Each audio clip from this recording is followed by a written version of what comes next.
ایک روز وہ کمرہ بند کر کے نماز پڑھنے لگی، مگر دروازے کو لاک کرنا بھول گئی تھی۔ اس روز اس کا شوہر بھی بے وقت آ پہنچا اور سیدھا کمرے میں پہنچ گیا۔ اس نے فاطمہ کو نماز ادا کرتے دیکھ لیا تھا، اور تب اس نے فاطمہ کا جو حال کیا تھا وہ قیامت سے بھی کم نہیں تھا۔ وہ فاطمہ کا بازو دبوچ کر اسے گھسیٹتے ہوئے باہر لایا تھا اور سب کے درمیان لا کر پھینکا تھا۔ وہ تب ساڑی کے بجائے قمیض شلوار میں تھی۔ اسے مار مار کر ادھمرا کرتے ہوئے اس کے شوہر نے اسے ایک اسٹور نما کمرے میں بند کر دیا تھا اور اس کا کھانا پینا بند کر دیا، اور اسے کہا، اب اپنے اسی خدا سے ہی کھانا مانگو جس کی تم عبادت کرتی ہو۔ آج میں آپ کو ایک ایسی لڑکی کے بارے میں بتانے جا رہا ہوں جو ہندو گھرانے میں پیدا ہوئی، جو ہندو مذہب کے زیر سایہ پروان چڑھی، مگر اس کا دل اللہ کے لیے دھڑکتا تھا۔ میں انڈیا کے ایک متوسطہ علاقے میں رہتی تھی، جہاں ہمارے ساتھ صرف مسلمان ہی نہیں بلکہ کچھ ہندو گھرانے بھی بستے تھے۔ ہمارے درمیان اتفاق اور دوستی تھی، اور ہم نے کبھی دوسرے کے مذہب اور طور طریقوں پر کوئی سوال نہیں اٹھایا تھا، نہ کوئی دخل اندازی کی تھی، جس کی وجہ سے علاقے میں امن رہتا تھا۔ ہمارے ساتھ والے گھر میں بھی ایک ہندو گھرانہ رہتا تھا، جس سے ہم اپنے مذہب اور اپنے اللہ کے ساتھ بہت ایماندار تھے۔ ویسے وہ گھرانہ بھی تھا، گھر میں روزانہ پوجا کا اہتمام کرنا اور مندر جا کر حاضری دینا ان کا روزانہ کا معمول تھا۔ اس گھرانے کی ایک چھوٹی سی بچی میری چھوٹی بیٹی کی ہم عمر تھی، سارا دن اس کے ساتھ کھیلتی رہتی تھی۔ میں نے اس بچی کے لیے اپنے گھر کا دروازہ ہمیشہ کھلا رکھا تھا، جس کی وجہ سے وہ بچی اکثر اوقات ہمارے گھر میں پائی جاتی۔ میرا معمول تھا کہ میں عصر کے وقت نماز کے بعد اپنی بیٹی کو قرآن پڑھاتی تھی۔ وہ ہندو بچی میری بیٹی کے ساتھ کھیل رہی ہوتی تھی۔ جب عصر کی نماز کے فوراً بعد میری بیٹی میرے بلانے پر سب کھیل چھوڑ کر وضو کرتی اور پارا اٹھا کر بیٹھ جاتی تھی، تو میری بیٹی کی دیکھا دیکھی وہ بچی بھی ویسا ہی وضو کر کے اس کے ساتھ بیٹھ کر مجھ سے سبق پڑھتی اور بڑے شوق سے دہراتی تھی۔ میں نے اس بچی کو کبھی نہیں ٹوکا تھا۔ اس کے برعکس اگر بچی کو کوئی لفظ ادا کرنے میں مشکل ہوتی تو مجھ سے پوچھ لیتی تھی اور میں بھی اسے پڑھا دیتی تھی۔ اس بچی کو قرآن سے ایسی محبت ہو گئی تھی کہ اگر کسی روز طبیعت ناساز ہونے کی وجہ سے وہ کھیلنے نہ آ سکتی تو عصر کے بعد قرآن پڑھنے ضرور آتی تھی۔ اس کے گھر والوں کو اندازہ نہیں تھا وہ ہمارے گھر کیا کرتی رہتی تھی۔ میں نے بھی کبھی یہ بات واضح نہیں کی تھی۔ قرآن پڑھتے پڑھتے جیسے جیسے میری بیٹی بڑی ہوتی گئی، میں نے اسے اپنے ساتھ نماز ادا کرنا بھی سکھایا، اور ہمیشہ کی طرح اس معاملے میں بھی وہ ہندو بچی آگے تھی۔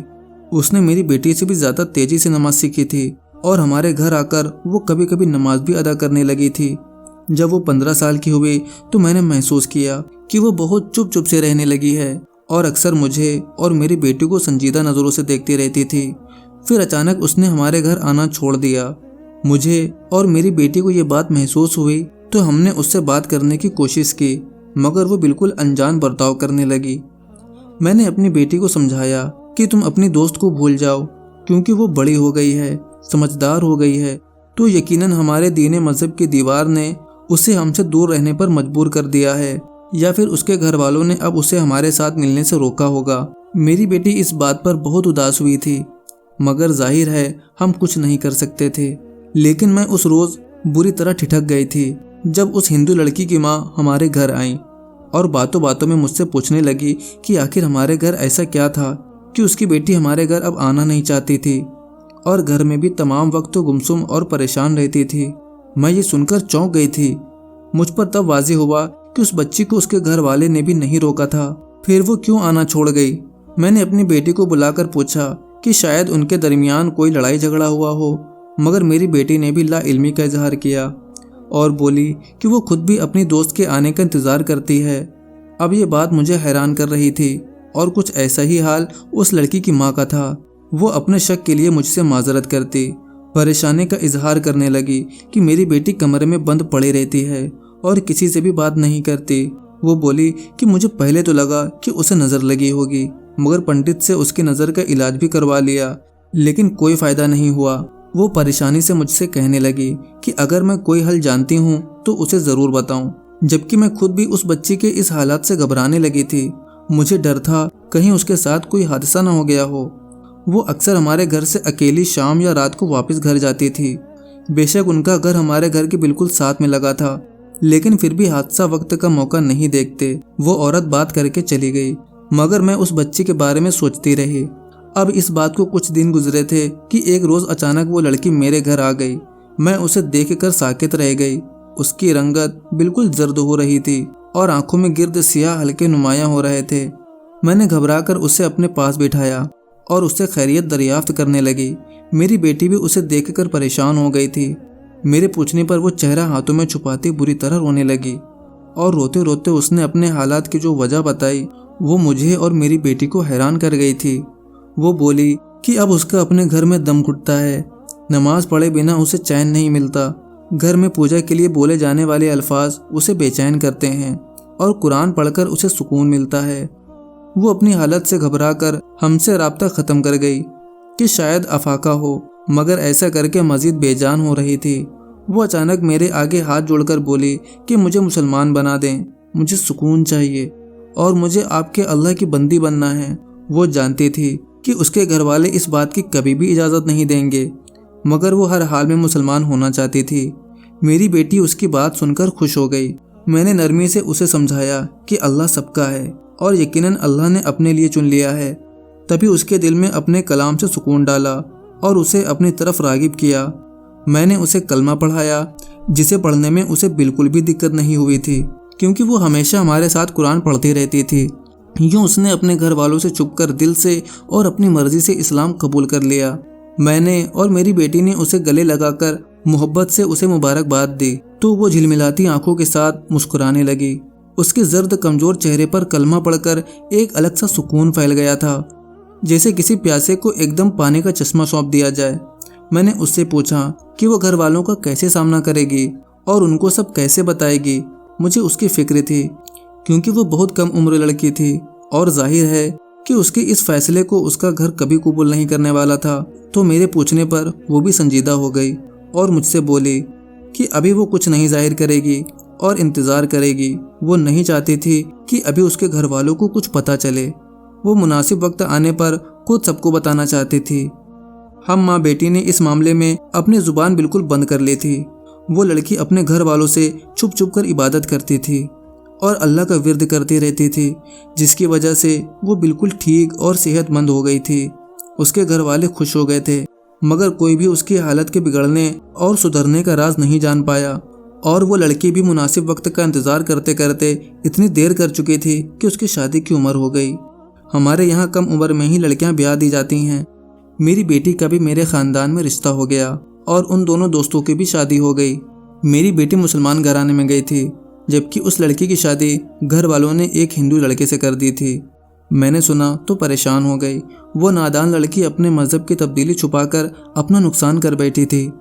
شادی عمر بھر کا بندھن ہوتا ہے اور مجھے یہی پریشانی تھی کہ وہ شادی کے بعد کیسے اپنے مسلمان ہونے کا بتائے گی یا عبادت کیسے چھپ کر کیا کرے گی۔ میں اس سے مل کر اسے یہی سمجھانا چاہتی تھی کہ وہ مزید وقت برباد کر کے اپنے آپ کو مزید مشکل میں نہ پھنسائیں اور سب کو سچ بتا دیں، مگر مجھے موقع نہیں ملا اور وقت تیزی سے گزرتا چلا گیا۔ ایک روز میں شام کے وقت صحن میں کھانا بنا رہی تھی تو مجھے ساتھ والے گھر میں شور کا محسوس ہوا۔ میں نے پریشانی سے اٹھ کر دیوار کے پاس جا کر سننے کی کوشش کی تو عجیب سی باتیں میرے کانوں میں ٹکرائیں۔ مجھے ایسا لگا جیسے کوئی اپنا سینہ پیٹ رہا ہو۔ ابھی میں سوچ ہی رہی تھی کہ نہ جانے ان لوگوں کے ساتھ کیا حادثہ ہوا ہوگا، تب اچانک میرے گھر اس لڑکی کی ماں آ گئی۔ مجھ سے لڑنے لگی کہ میری وجہ سے اس کی بیٹی کے ساتھ وہ سب ہوا۔ میں اس کی بات پر الجھ گئی۔ تب اس عورت نے روتے ہوئے مجھے جو بتایا وہ میرے ہوش اڑا گیا۔ وہ بتا رہی تھی کہ اس کی بیٹی چھپ کر قرآن پڑھ رہی تھی۔ جب اس کے شوہر نے دیکھ لیا تو اسے بری طرح مارنے لگا۔ وہ پھر بھی اپنی حرکت پر نادم نہیں ہوئی اور اس نے اعلان کیا کہ وہ پہلے سے مسلمان ہیں اور اب اپنا مذہب بالکل نہیں بدلے گی۔ اس کی بات نے پورے خاندان کو حیرت اور غصے میں مبتلا کر دیا تھا۔ اس کے شوہر نے اسے کمرے میں بند کر دیا اور اس کا کھانا پینا سب بند کر دیا تاکہ وہ تنگ آ کر وہ مذہب ہی چھوڑ دے، مگر لڑکی اسلام کو چھوڑنے کی بجائے ایک روز نہایت رازداری سے گھر ہی چھوڑ گئی تھی۔ گھر والوں کو بھی اس کے فرار کی خبر دے دی گئی تھی اور سب مرد مل کر اب اسے ڈھونڈ رہے تھے اور اعلان کر چکے تھے کہ وہ جہاں بھی ملی اس کا قتل کر دیں گے۔ میں یہ سن کر آس باختہ ہو گئی تھی۔ وہ عورت مجھ سے جھگڑا کر رہی تھی کہ یہ سب ہماری وجہ سے ہوا۔ اسے اب سمجھ آ رہی تھی کہ اس کی بیٹی سارا دن جب ہمارے گھر میں رہتی تھی تو یقیناً ہم سے ہمارے دین کی تعلیم لیتی رہی تھی